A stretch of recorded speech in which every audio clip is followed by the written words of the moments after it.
Escondido nas paredes e embaixo da terra, um complicado sistema de canos, usinas e bombas traz a água que usamos no dia a dia e leva embora o esgoto que a gente produz.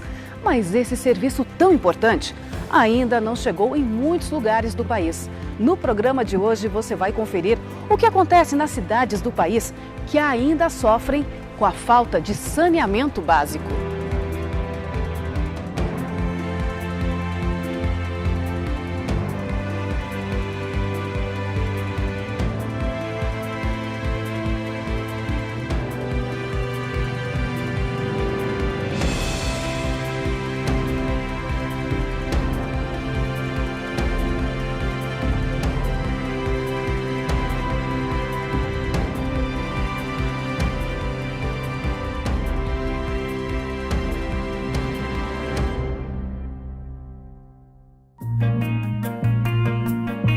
Lixo pelas ruas, esgoto a céu aberto, água não tratada. Tudo isso ainda é uma realidade no Brasil. Falta saneamento básico em muitos municípios do país. Segundo dados do Instituto Trata Brasil, pouco mais da metade da população brasileira tem acesso à coleta de esgoto e 83,3% à água tratada. Mas na região norte, esses índices são menores. Fomos ao município de Ananindeua, no Pará, considerado o pior dentre 100 grandes cidades no país.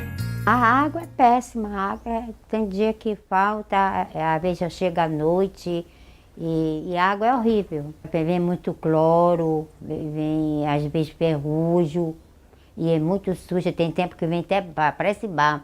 Quando chove, a gente sofre muito no inverno e com essas chuvas que estão dando agora, nós estamos sofrendo muito mesmo com a rua alagada. As pessoas andam pelas calçadas, caindo, porque não vê mesmo, a água até entra na minha casa aqui na frente.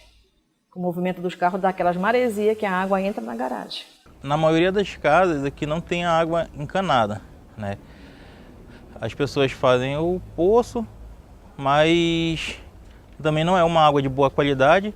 E para consumo a gente precisa estar adquirindo água mineral, né, para poder fazer o uso no dia a dia. Saneamento básico, como a gente entende pela lei, é o abastecimento com água potável, a coleta dos esgotos sanitários das cidades, o manejo e a disposição adequada de resíduos sólidos e o manejo adequado de águas pluviais para evitar enchente. A falta de saneamento básico acarreta vários problemas à população, principalmente no que diz respeito à saúde. Os moradores reclamam bastante de doenças, como infecções e a dengue.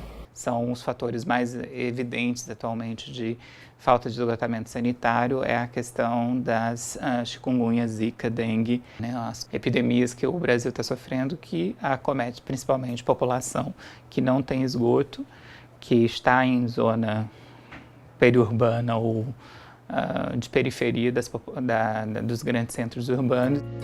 Apenas 2% da população do município de Ananindeua tem coleta de esgoto e 28,8% contam com sistema de abastecimento de água. Em 2009, a cidade já tinha mais de 500 mil habitantes. Segundo a Companhia de Saneamento do Pará, ainda não há previsão de obras de esgotamento sanitário. Nós não temos grandes projetos ainda, nós estamos tentando viabilizar recursos para fazer tratamento de esgoto em Ananindeua. Em relação ao tratamento de água, fomos visitar a estação Sabiá no município. O local está sendo reestruturado para melhorar a qualidade da água distribuída à população. Então essa estação de tratamento ela tira praticamente todo o teor de ferro e elimina essa grande reclamação da população. Vamos planejar como é que vai ser a nova distribuição de água, como é que vai ser a nova coleta de esgoto e como é que o município de Ananindeua pode sair dessa situação mais favorável e não ficar, digamos assim, refém desse diagnóstico recorrente que a gente tem visto em todo momento que ele tem sido colocado à sociedade. O saneamento é algo que é fundamental para a dignidade humana. Qualquer pessoa que tenha visto ou tenha vivido numa área que não tem água tratada, esgoto correndo a céu aberto, sabe o que aquilo significa de perda de possibilidade de felicidade, de crianças que ficam eternamente doentes, gastos imensos com saúde. É uma prioridade nacional tratar o saneamento e buscar esses recursos, essa coordenação, esse planejamento, para que nós encurtemos os prazos. Os prazos são estimados em 2040 para universalizar a água tratada e 2060 esgoto. É muito tempo para ser esperado. Olá, como vocês viram na reportagem, o nosso tema desta vez é saneamento básico. Vamos falar de projetos e ações do governo e também de problemas nessa área. Para falar sobre o assunto, ao meu lado, Bruno Martinello, da Secretaria de Fiscalização de Infraestrutura Urbana do TCU, e Maria do Carmo Bezerra, arquiteta e urbanista. Obrigado pela presença de vocês. E eu começo perguntando para você, Maria do Carmo, por que metade dos municípios brasileiros ainda sofre com a falta de saneamento? Saneamento básico não é só, quer dizer, não é 50%. Na realidade, 50% não tem esgoto, né? Rede de esgoto. Né? A água nós chegamos a quase 99% no Brasil. E drenagem, lixo, a situação é um pouco diferente. Então, certamente, essa é uma situação histórica, não é um fruto de uma recente, da recessão, por exemplo, como se pode imaginar, né, que hoje tudo é problema da recessão que a gente vive, mas é um problema crônico. Se a gente verificar entre 2000 e agora em 2008, em termos da última... uma das últimas pesquisa nacional de saneamento básico, isso evoluiu, por exemplo, em esgoto de 47% para 55%, mesmo pegando aí o grande período de investimentos aí do PAC, etc. Então, a gente realmente é histórico a falta de investimentos nessa área. Bruno, quais são os principais problemas identificados no TCU em projetos de saneamento básico? É possível apontar uma causa para esses problemas? Eu não sei se podemos indicar uma causa principal, mas uma que nós temos identificado como uma recorrente, talvez seja ligada à ausência de planejamento e a sistemática de investimentos, ela não contribui para a eficiência desses investimentos públicos. Então, muitas vezes, a concentração dos investimentos em determinados períodos não facilita a elaboração de bons projetos, né? Não faz com que os municípios se programem para fazerem esses projetos e a execução das obras, elas acabam sendo penalizadas por conta disso também. A seguir, você vai conhecer alguns projetos de saneamento básico no país e as dificuldades que travam essas obras.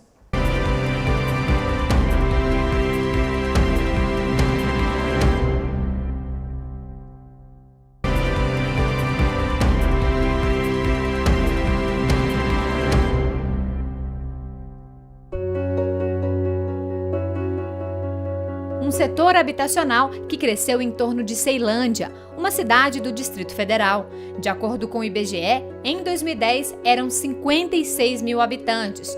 Hoje, segundo a Associação de Moradores, cerca de 120 mil pessoas vivem aqui. Os moradores esperam há anos por saneamento básico. A comunidade Só Nascente foi criada em 2000. Já conta com fornecimento de água, mas muitas ruas ainda não foram asfaltadas e a rede de esgoto ainda vai chegar. Aqui no condomínio Só Nascente nós temos uma fossa, né? Nós somos atendidos por uma fossa que nós moradores cavamos na nossa frente do nosso lote, né? Que quando ela enche, nós contratamos um carro-pipa que esgota essa fossa, né? E com isso gera muito mosquito, muitos ratos, né? Como vocês estão vendo aqui, muito lixo, né? A céu aberto, entendeu? Então, assim, os transtornos das crianças são gigantes, porque elas acabam brincando nessas águas, né? Que a comunidade coloca para as ruas. Fomos conferir as obras de esgotamento sanitário que estão sendo feitas em alguns trechos do setor desde o ano passado. O projeto contou com recursos do Programa de Aceleração do Crescimento na ordem de 7,6 milhões de reais. O nosso contrato estava estimado em 67 mil metros, né, de execução da rede de esgoto, das bacias B e C, que seriam trechos 1 e 2. Executamos assim, mais de 78 mil metros, ou seja, a gente extrapolou muito assim, a quantidade sem extrapolar o orçamento inicial. E o povo está esperando desde 2000, né? E hoje, esse governo atual hoje, Tem alguns lugares que ele está fazendo, mas a obra está muito lenta, muito parada. Durante a execução da obra, o governo esbarrou na falta de planejamento urbano, o que fez com que o cronograma atrasasse. Trabalhar em áreas irregulares sempre é mais complexo, né? Porque você não tem um urbanismo definido, você tem que esperar a regularização vir, a própria urbanização, né? A situação urbana, você tem que, às vezes, exige que você faça a remoção, a relocação de residências e pessoas. Então tudo isso é uma obra mais lenta. Aqui não é o melhor lugar de se morar, mas foi onde deu para a gente comprar. Né? Se a gente pudesse, nós compraríamos em outro local. E nós, né, estamos a 40 quilômetros do poder de Brasília e o governo em si tem que olhar mais para o sol nascente. Porque as obras estão atrasadas, os esgotos estão aí a céu aberto. Entendeu? Então, assim, precisamos que realmente acelere essas obras. A lógica deveria ser o seguinte: a cidade cresceria com toda a sua infraestrutura, que significa inclusive com saneamento. Mas isso não é o que acontece, que a gente expande a moradia, muitas vezes precária, e depois corre atrás para suprir com a infraestrutura que aí inclui no saneamento. O ordenamento do uso da terra urbana seria fundamental para dar conta dessa questão do saneamento. Agora uma pergunta para os nossos dois convidados. Na visão de vocês, qual é a importância dos planos municipais de saneamento básico para as políticas do setor? Esses planos, eles precisam trazer um diagnóstico acerca da situação do município. Além disso, ele deve trazer objetivos e metas de curto, médio e longo prazo. Então, ele faz com que as ações elas sejam planejadas e geridas de uma melhor forma, para que realmente os problemas encontrados na cidade eles sejam solucionados.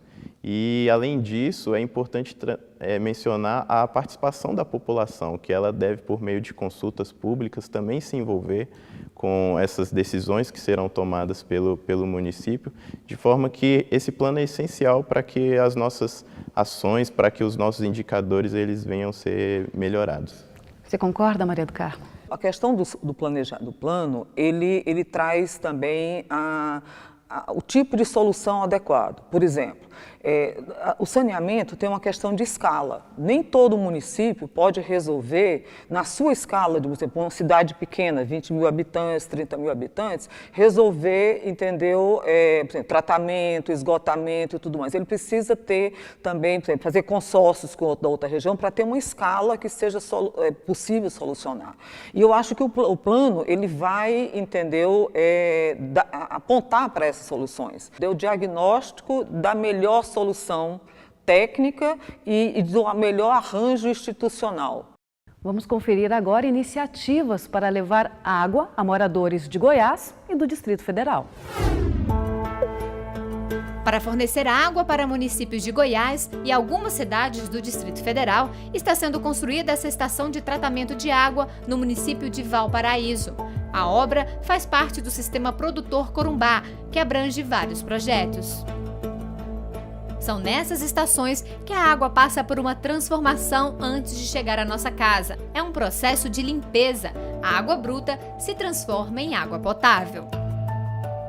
Nós chegamos com a água do rio, a 28 quilômetros daqui,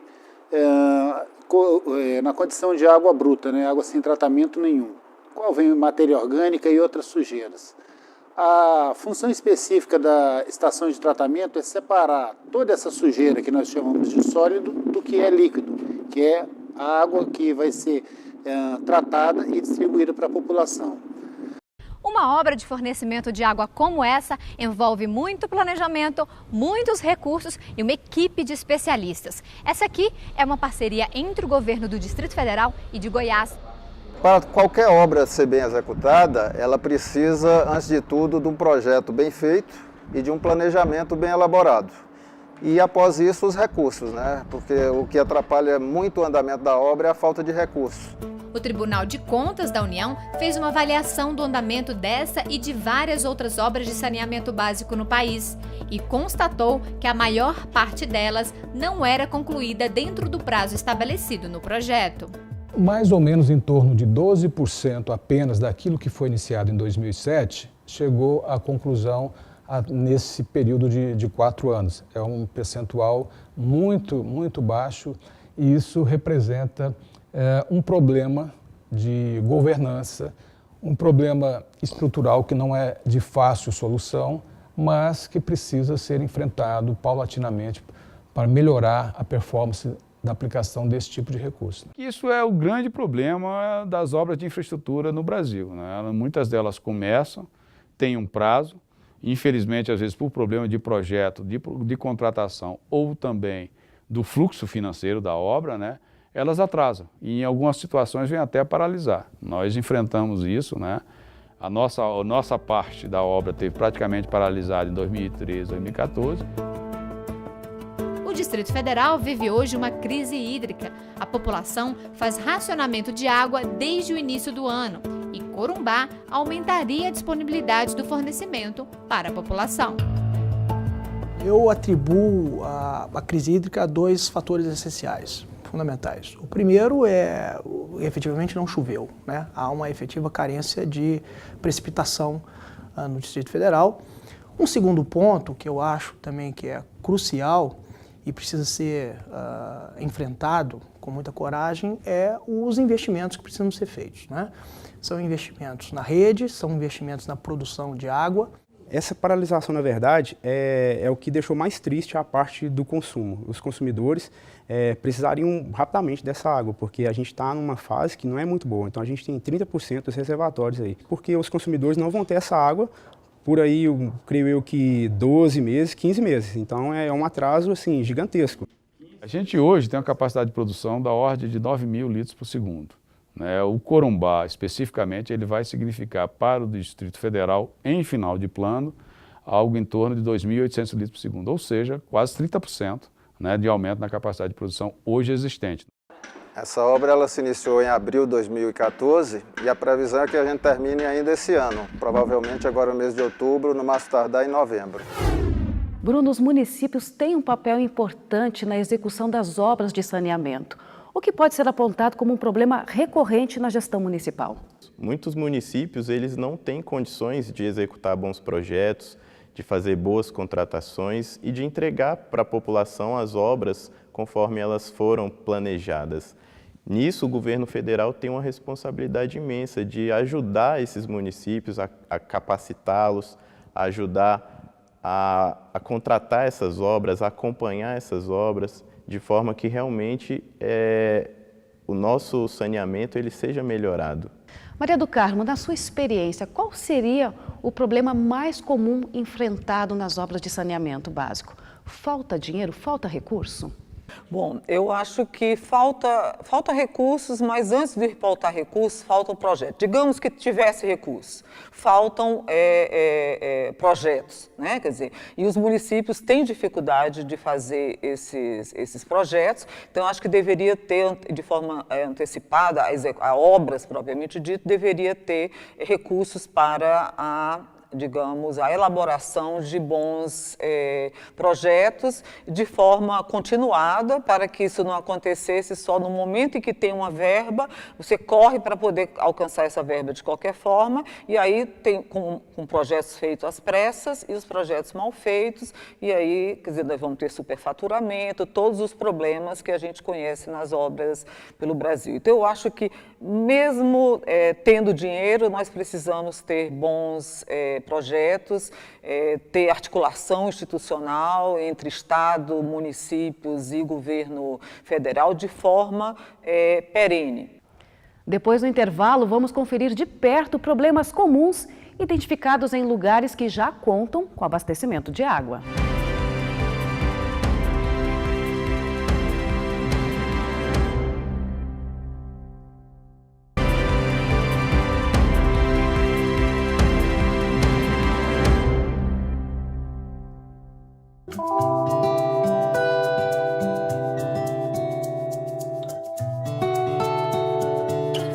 Dona Jacielda conhece bem o valor da água que recebe em casa e faz de tudo para não desperdiçar uma gota sequer.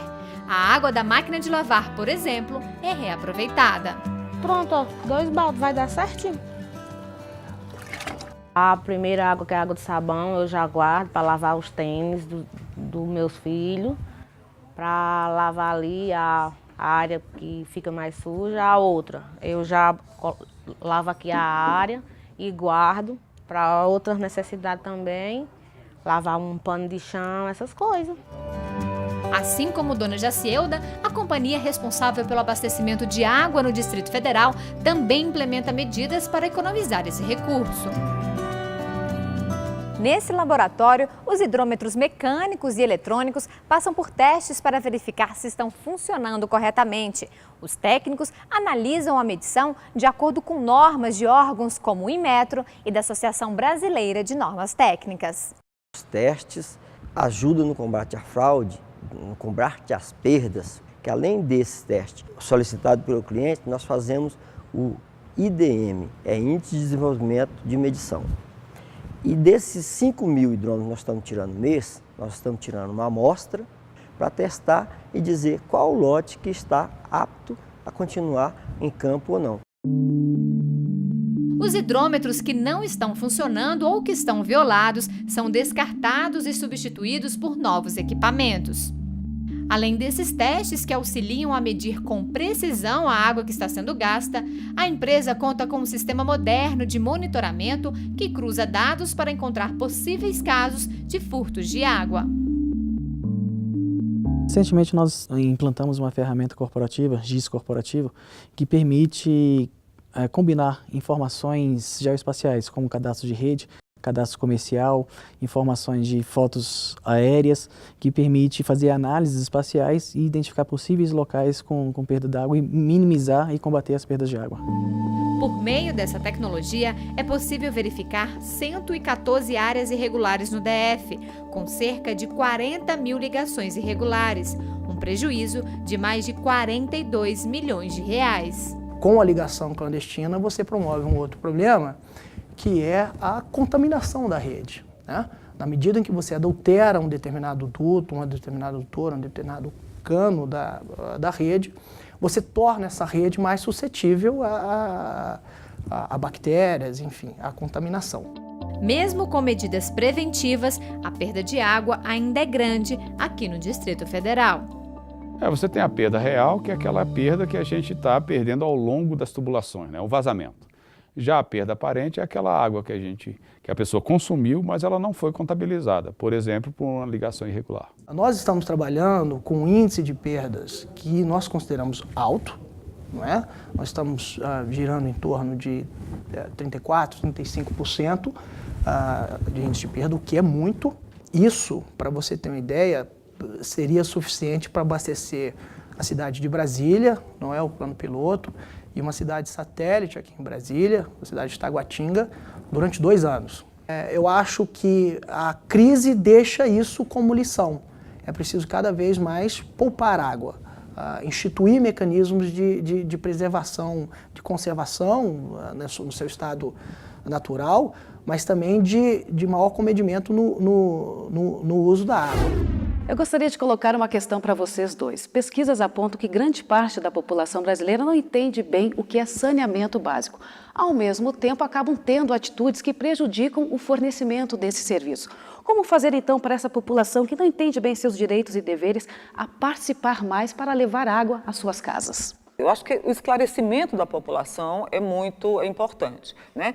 Vamos voltar à questão do esgoto. Se existe uma associação entre a quantidade de doenças que a gente hoje tem pelo Brasil, zika, chikungunya e etc., a ausência de saneamento, essa população vai ficar muito mais sensibilizada para cobrar, entendeu, por esse serviço. Como eu falei, acho que anteriormente, a água hoje tem 90 e poucos %, porque a população cobra, porque é fácil. É muito bom ter água encanada e etc. Facilita, né, você ir buscar água num poço, alguma coisa desse tipo. Então, ela cobrou bastante. Então, ela tem uma resposta do Estado. Quando ela não cobra, não tem. Então, eu acredito que se a gente divulgar mais e ela tiver mais informação dos problemas que não ter esgoto causa a essa população, ela vai cobrar mais do Estado e eu acredito que pode ter melhor resposta. Bruno, sua resposta. Concordo com a doutora Maria do Carmo. Eu acredito que devem ser feitas campanhas de conscientização das pessoas elas ainda não têm noção, muitas vezes, da importância do saneamento básico. De um lado, se elas querem água tratada, de outros, muitas vezes elas ainda não entendem a importância da coleta e do tratamento do esgoto. Várias doenças são associadas à falta de saneamento e nós vivemos na era da informação, então é importantíssimo que as pessoas elas tenham acesso facilitado a essas informações. Muitas vezes elas não sabem os benefícios advindos da implementação de uma rede de esgoto, elas acham que só vão ser cobradas por aquilo, mas não vão ter benefícios. Então é importante trazer essa consciência a elas, de forma que elas possam também cobrar dos políticos. Essas obras, muitas vezes, elas são desgastantes para uma cidade, né? Elas acabam prejudicando o dia a dia ali das pessoas, mas elas são essenciais para que, no futuro, elas possam ser recompensadas, né? Com melhoria na saúde, a melhoria no próprio planejamento urbano da cidade, né? Bruno, Maria do Carmo, mais uma vez, muito obrigado por terem aceitado o nosso convite. Os esclarecimentos nos ajudaram muito a entender sobre a falta de saneamento no Brasil. E o nosso programa fica por aqui, mas a gente se encontra no mês que vem para mais um Eu Fiscalizo. No próximo episódio, conheça o Programa Nacional de Alimentação Escolar e descubra como segurança alimentar e educação são 2 direitos que caminham juntos. Mês que vem, no Eu Fiscalizo.